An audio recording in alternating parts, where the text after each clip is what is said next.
Welcome to Missouri City's first virtual State of the City. I'm Mayor Yolanda Ford, the first female mayor, the first mayor of color, and the first mayor of our city who has had to manage our city through a global pandemic. Undoubtedly, Missouri City has experienced a lot of firsts during my first term as mayor. COVID-19 is the first global pandemic that our city has experienced since it has been officially incorporated in 1956. COVID-19 has affected our world, nation, and our city. As a result, we've had to instantly mobilize our entire city to minimize the spread of the virus. In the midst of us wrestling with COVID-19 and mandatory quarantines, we then were faced with protests and riots against racial injustice as they erupted throughout our communities. Missouri City, I know many of us have fears of what lies ahead. We have been handed challenges that many of us never imagined we would see in our lifetimes. Everything has changed, and how we live our lives have completely been reshaped. I want to assure you, despite it all, the state of our city remains resilient and strong. Our challenges will not stop us from serving you, and we will continue to do whatever we need to do to keep moving our city forward. Before I highlight a few of our 2019-2020 accomplishments, I want to recognize our new city manager, Mr. Otis Jones, and my fellow city council members. I want to also provide a special thank you to all of my communication staff and Phoenix Design for making this presentation and our new way to deliver information to you, our citizens, possible. 2019 started off with us beginning phase 2 of the Regional Surface Water Treatment Plant. This $14 million expansion is the largest capital improvement project in the history of Missouri City. Next, recognizing the need to assist residents with transportation around the city, Metro consolidated their commuter connector system in Missouri City and created a more user-friendly application so residents were able to utilize the commuter connector service to run errands, go to doctor's appointments, or simply visit family within Missouri City. LED lighting was installed throughout the city. Missouri City opened its first skate park and community park, and we started to create the first public art program. Although 2020 started with an unprecedented pandemic, we remained strong. Our sales tax increased while other cities in our region experienced a decrease in their sales tax. 91% of citizens rated Missouri City as an excellent place to live in our 2020 citizen survey. We hired our 8th city manager, Mr. Otis Jones, and we finally started the beginning stages of the revitalization and beautification of Texas Parkway and Cartwright. So what's next for Missouri City as we move our city forward and fight through a global pandemic so that we have a robust future? First, let's start with being kind, patient, and respectful to each other.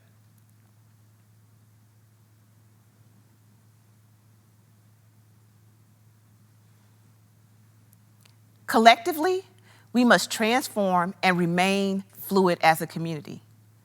We can begin to do this by beginning or advancing the following: introducing smart city initiatives which aim to use technology solutions to address issues such as city services, sanitation, communication, and public safety.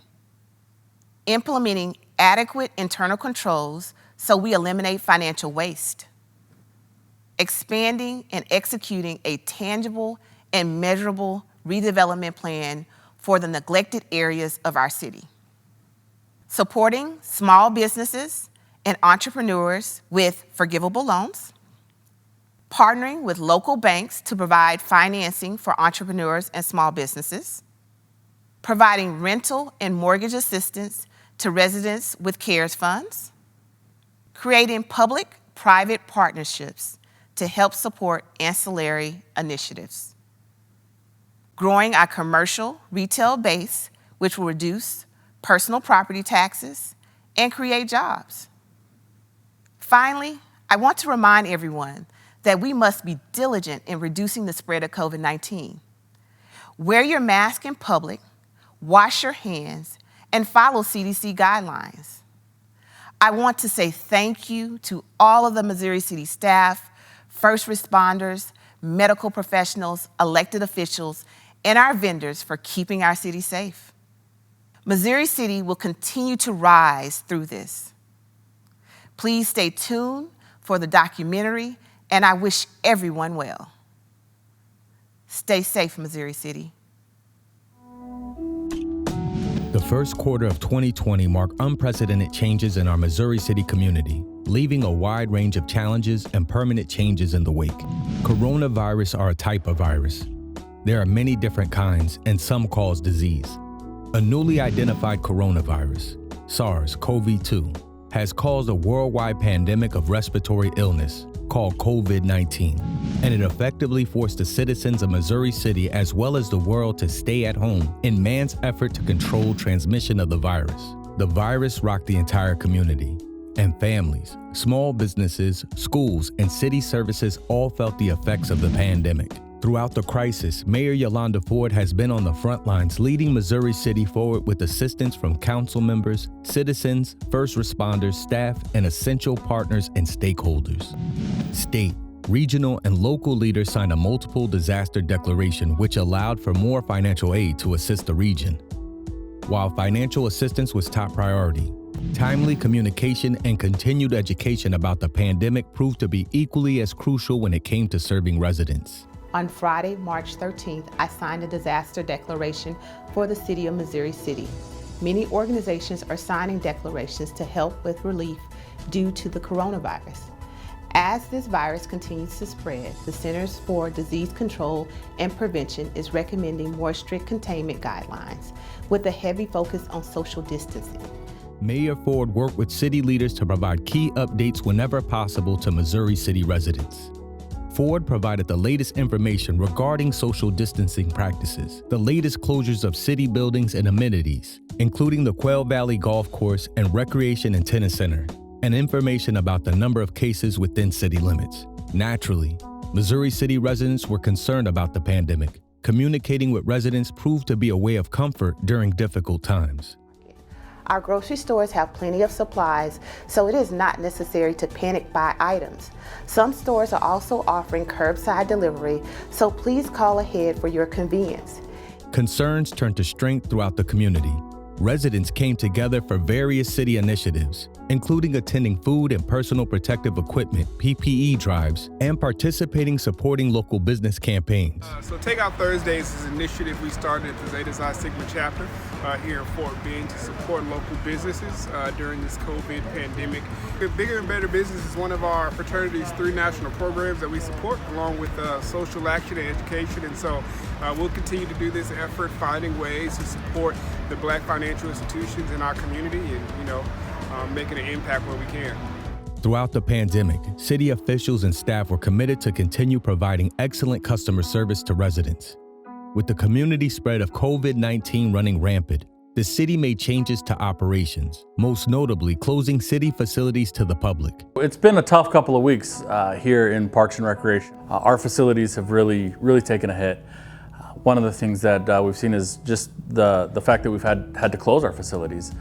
We've had to close our facilities for rentals. That includes our pavilions, our multi-purpose rooms, but also we've had to close our facilities for those that come here every day. And we have people that come here every day to not just work out, but to socialize, to see the people that they see here, to build relationships. And so it's been really tough to see this place going from a bustling recreation center with lots of people, lots of smiles, lots of interaction to nothing. We're over at the Quail Valley City Center, and we've been closed since April 11th due to the COVID pandemic that we have going on all over the world. Our facility is empty right now. Typically, we have people in here on a daily basis utilizing our grill. Well, we have a 25,000 square foot facility with 3 different event spaces. The Bluebonnet Grill, which we're standing in now, a full stock golf shop, 2 18-hole golf courses, full practice facility with driving range, pitching areas, 2 practice putting greens.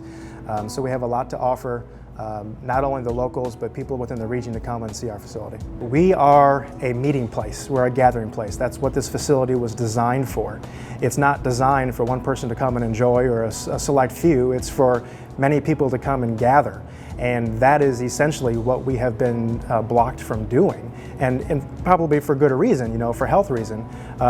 But that when it goes directly against our mission to bring people together, it makes it very, very difficult. And you have seen that within the community. People are very anxious to get this facility back open, not only to be able to come play golf and spend that time outdoors with friends and that kind of thing, but really just to see one another physically again. And with the hopes of one day soon being able to host their weddings and baby showers and all that kind of stuff. To further enhance the health and safety of the community, all official city meetings transitioned to a virtual format. As social distancing became the new norm, large crowds were not allowed to gather, canceling signature city events such as MCTX Fest. The annual Mother's Day event was initially canceled, but with innovative strategy, the event happened in a drive-through format. City leaders continued to find ways to provide residents a sense of normalcy during these difficult times. The family at City Hall also felt the impact of the virus. One of those individuals who received a conclusive result was Council Member Jeffrey Boney. News of his hospitalization for coronavirus broke in March 2020 as he received treatment in an area intensive care unit. Many local leaders offered their support for the Boney family and expressed joy when he overcame his battle.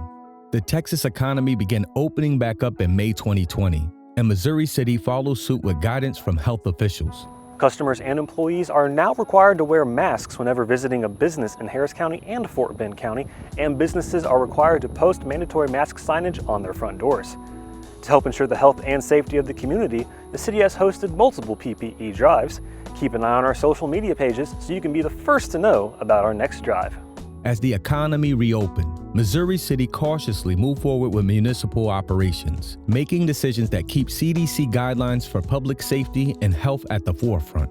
While some city buildings remain closed, premier amenities such as the Quail Valley Golf Course and Recreation and Tennis Center opened up in phases. COVID-19 has caused area families, local businesses, and schools to get creative to keep some level of normalcy. Schools throughout the state switched to online instruction, and there are already discussions for possible online instruction during the 2020-2021 school year. As the graduating class of 2020 did not get to enjoy the festivities that come with the final year of schooling, teachers throughout the area had parades for the students, and individual schools hosted special graduations that follow proper social distancing. Mayor Ford was invited to attend the Marshall High School graduation, where she presented the seniors with a proclamation that honors their successes during difficult times. Businesses, particularly restaurants, invested in technology that allowed curbside pickup, drive-through, and delivery so families could still enjoy meals together. As the state opened up, dining rooms were allowed to open under capacity limits. Although the virus still exists, Missouri City, just like the rest of the world, has worked in living with the virus in a cohabitat way. Doctors and nurses continue to spend hours helping those who are sick, but they are not the only heroes in 2020. Other healthcare workers, grocery store employees, postal employees, truck drivers, and delivery drivers are just some of the frontline heroes who have risked their health for the community. Their dedication to work to make sure everybody has what they need will not soon be forgotten. There is no definitive answer as to when COVID-19 will disappear. However, with Mayor Ford, council members, and city staff working with residents to ensure a safe community, there is a light at the end of the tunnel. The community has shown its strength and will continue to learn and grow from the adversity that is COVID-19.